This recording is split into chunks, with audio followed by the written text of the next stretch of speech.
I'm Rob Ward. Welcome to our continuing tribute to one of the classic Westerns that John Wayne made. It's The Cowboys from 1972, and we have two more of those Cowboys with us here today. We have Steve Benedict and Sean Kelly here, Stuttering Bob and Steve with us today. So welcome, boys. Hey, thanks for having us. How difficult was it for you to learn to stutter like that, or was it why you got cast in the first place? No, I actually don't even know how I started stuttering, but it was something that when Lynn Stallmaster said, "Why don't you read for that part?" I went, sure. And that's how it happened. Well, tell me a little bit about Lynn Stallmaster, because he was a genius in selecting the right people for the right roles and did it more than anybody else, I think. Well, interesting story about that is that Warner Brothers, that's where obviously it was shot. In '71, they were casting. And so the casting director at the time, all of a sudden, I was seen and then no more. Well, I didn't hear any more from her or from my agent about it. I went, oh, well, that was that. And then they changed casting directors midstream, and that's when Lynn Stallmaster showed up. And I went and met him, and he was one of the most subdued, calm people I'd ever sat across. And I just went, wow. And so then he said, well, that was quite interesting. Why don't you wait outside? And then a couple hours later, Mark Rydell showed up. And that's when I got to meet Mark. Wow. It was awesome. Well, in that scene where Duke is just coming down at you and coming down at you, what was going through your mind at the time when you were doing that? 6'4", 3 feet wide. 6'4", 3 feet wide. I was 4'11". I had all the gang behind all the guys, and it was very supportive of all the other actors. They were going, have a good time, you know. And so I just remember standing there, just breathing, and then realizing, just watching Slim, and we just did that whole scene before. So Bobby Carradine in the water. So that was sort of a natural impetus. And his presence, when he was directed at you, his focus, you felt it, so it made my focus even stronger. I always heard he was a good reactor. He was amazing. And then at the end of the scene, we did the run-through, and it was pretty quiet. And he looked at me and he goes, come on. And so he put his arm around me. He goes, that was really good. Let's do that again. And he goes, remember, just don't do this off the set. I went, yes, Mr. Lynch. Well, Steve, how did you get cast? I went to lots of interviews like everybody else. And part of kind of the interview process is we had to learn the actors, and there was like half of us were actors. We had to learn how to ride. So they sent us right here to Booth Stables, and Red Burns was the trainer. He was a tough cowboy himself. Chewed cigars, and he was a tough guy. And we had to ride 7 days a week. It wasn't like we just went for an hour lesson. And you all showed up together. There was more of us, actually, 6 of us. Because they whittled people out. So you hadn't been firmly cast yet. You didn't know. No. So we started with a bigger group, and they started letting people go. And it got so bad because they said you can't miss a day. So it got so bad that if you've never ridden before and all of a sudden you start riding, and this is the truth, 3 o'clock to 6 o'clock, 3 Monday hours a through day. Friday. You're pretty sore. And then all day long on Saturday and 5 hours on Sunday, every single day. After a while, I had to wear a diaper because my butt was truly bleeding. But I didn't want to I don't miss want a to see day. that, you know. One could say they're chaps for a reason. Yeah. Wow. So then they finally said, you've got the part. What was that like? Oh, I was ecstatic. But I actually think that I got the part because they didn't have a part for Steve. They actually wrote a part in for me so they would have an extra person in case something happened to one of the other kids. There's 10 kids in the original thing, and so they actually wrote my part in. So I felt very, very fortunate. Yeah. Wow, how terrific. Then did you continue riding afterwards? I still have horses to this day. I went to bull riding school, calf roping school, Gene McLaughlin. Yeah, you did junior rodeo, Little Britches, didn't you? Junior Rodeo Association, but I team roped and all these cowboy kids. Well, I knew Sean before the movie, and we've been friends ever since. But all the cowboy kids, I was friends with them afterwards. Norm Howe stayed at my house. He was Weedy, and Mike Pyatt and I were best friends. I roped at his arena, and we remained friends for a long time, and then, you know, you start. Sure, sure. Well, how did you two meet then? We lived across, around the corner, our mothers, I think. Our wasn't best it? friends, our mothers are best Yeah, friends. yeah, yeah. Because you all were younger, and obviously you had guardians, maybe your mom or My dad. mom, our moms, yeah. And so they were bonded already, and so then they just had a great time on vacation with you guys, right? It was a vacation. That was great. Did they run lines with you, your moms? Yeah, Mom would run some lines. Yep. She helped me with some stuttering thoughts, and then she was, the funny moment about that is that she was nearly cast as Steve Hudis' mother.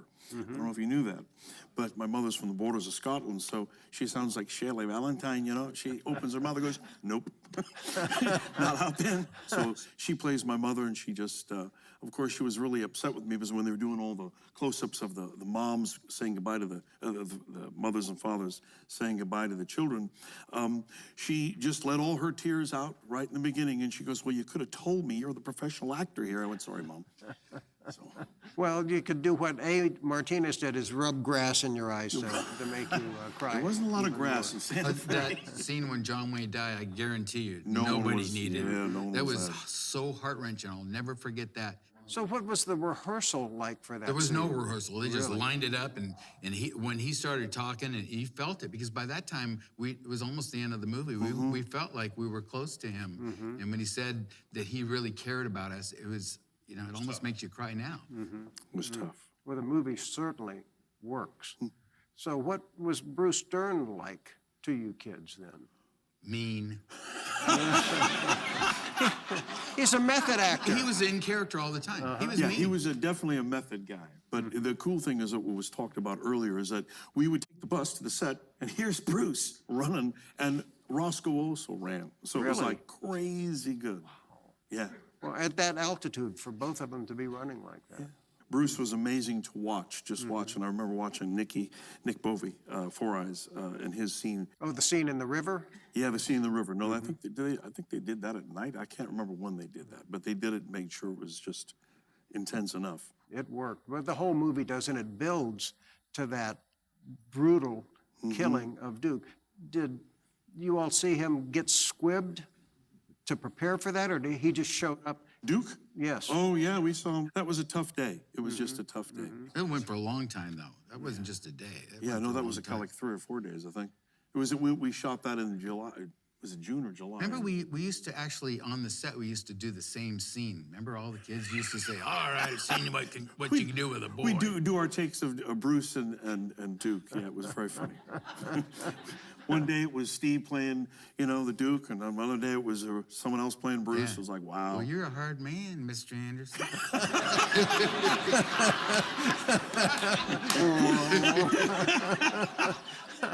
Well, when you all picked up your guns at the end of the movie for that shootout, what was that like? That was crazy. If you love guns, Yeah, my yeah. God. We live in Arizona. So. I had what was called a peacemaker, a preacher's gun, and it just had a hair trigger. And I remember Buzz Henry, the second unit director, came up and he goes, "No, you be careful with that." And he told us about how to handle a weapon and how to do all that. And he made it really clear. He said, "If you boys point this gun, you're going to kill somebody," because back then a full load blank could take you down. So it was pretty intense. But that was a crazy scene. Crazy scene. And then they dragged Bruce out. I think they dredged the water for a week looking for, because it was a real like stream river, and they were dredging it looking to make sure so that when the stuntman did it, he didn't get popped. I mean, because they didn't want him to hit a rock. They had a release on his, I remember looking at all that going, wow, that is some technology back in 1971. It was an A-plus movie. The budget was there. To be in a film like that, All the scenes were incredible. The bunkhouse scene, that went forever and ever. And Roscoe was that deep voice he has. That was incredible. what a voice, When they were bucking the horses out there, we were out there for days, and they were actually really bucking horses. That was every single that John Wayne died. That was incredible. All these scenes they went forever. It just felt like it went for weeks and months. It was great. Growing up. yeah. Well, Sean, you did some other westerns too. You did Lancer and I think a Bonanza too. I did a lot of episodic television. I did about 4 Bonanzas, a couple Lassies thrown in there, if that counts. And, yeah, and we did the series, The Cowboys, a very short run of that. One of the bonanzas had several of you veterans from the Cowboys Yeah, in there, there was a too. couple of us there. Yeah, it was a. Is that the one with Ronnie Howard? Ron that, Howard, too? Mitch Vogel, yep. And what do you remember about that episode? The show was about, I think, where we were Hazing. people. And the funny part is that what you have to do is that they had a piece of meat. They really had a real branding iron, and they'd stick it like that and put ice on the chest so your body doesn't know what you're smelling flesh. And so Mitch was being inaugurated, and Ron was going, "Should we really burn him?" I said, "Let's." So we didn't, of course. And then you put ice on him, and somebody died. And didn't Michael Landon write and direct that episode? Yeah, Michael did. Yeah. What was he like as a director? Oh, very giving, very, very sweet, very funny. He would always make a joke, and then he said, "Stay serious." "Oh, yes, sir." So, yeah, he was wonderful. The Cowboy TV series, that was sort of a reunion too, getting back Yeah, there together. was 3 or 4 of us. It was Bobby, Clay myself, O'Brien, I and think, Clay. too. Right, the Yeah. 4 of us. Yeah. And then you had Ronnie's brother, Clint. It was Clint, and then Kerry McLean, and a young guy, a new actor. Yeah, we did that in West Valley. We can't ever get a hold of those. Warner won't put them out. They say it costs too much money to transfer them from 35. Well, I get a 12-cent residual every couple of months from being over in Europe. From the feature, though. From the feature, no, I think we still get 50 bucks. 50 bucks. 50 bucks. 50 bucks. Yeah. Yeah, no. Coming in every day, that's not so bad. No.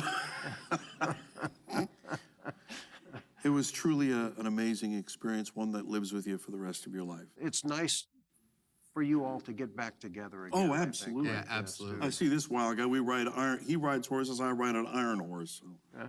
Do you all stay in touch with each other during the downtime? Yeah, I had a 60th surprise from my partner, Yeah, I went to Catherine. his birthday. Yeah. Went to my birthday. They all kind of went, "Oh, cool." Well, you've grown old. And so, I don't mean it like that. Thank you, sir. You know, the movie has aged gracefully, as have you. Oh, now you're just trying to butter us up, pin back our ears. I want to thank you both for being here, and we're going to get together with the whole group for a nice photo Thank you. Thank you. opportunity. Thank you for Pleasure. coming. Thank you. Really. Thank you. Thank you, Thank you. Steve. Thanks, everybody. In the summer of '78, Will Anderson lost all his cowhands just at the time he was to start his cattle drive. Miserable.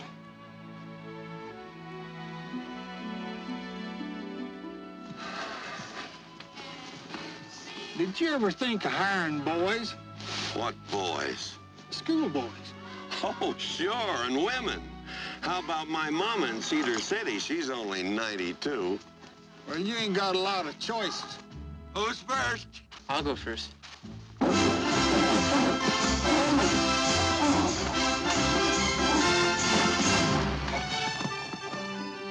My name's Honeycutt. I'm 15. And everybody calls me Slim. I'm next.